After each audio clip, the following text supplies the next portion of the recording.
Hey, hi guys. So in this video, we are going to cover the call center queue concurrency problem.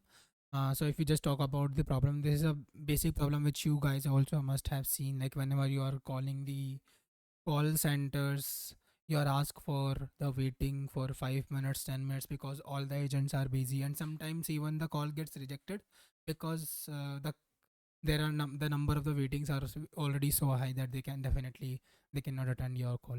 So it's just like the same thing. We need to simulate a call center where we have a limited number of the agents. Many customers are calling at the same point of time, like it happens in real world also. And if all the agents are busy, then we ask the customers or we keep the new calls in the queue until any agent becomes free.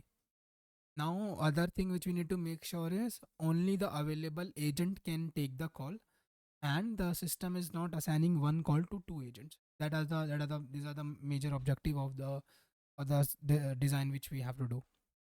Now, if we talk about how we can solve this problem, like one of the very basic simple thing you would say, hey, why not have a queue?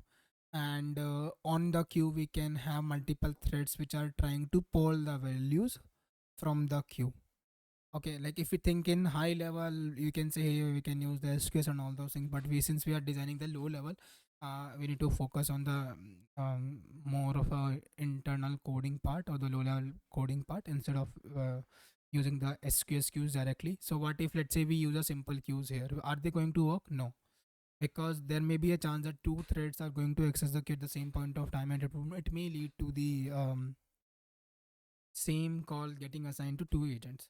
So what can be the other approach to fix this problem? Let's see.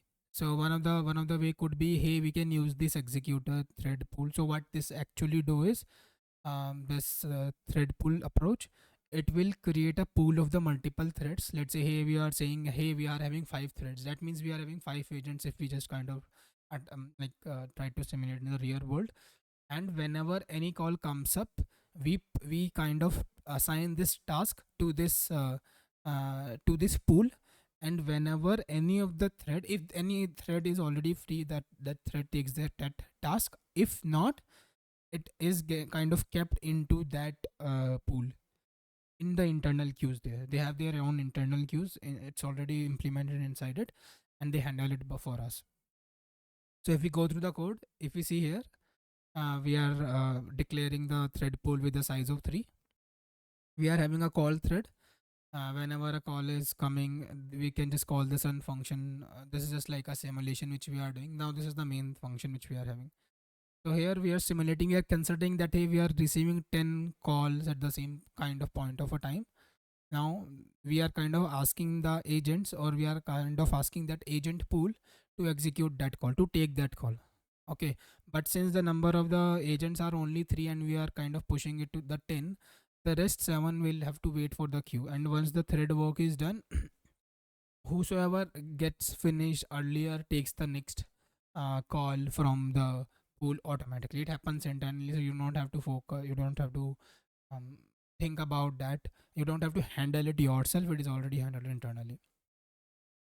Now what can be the issues with this solution?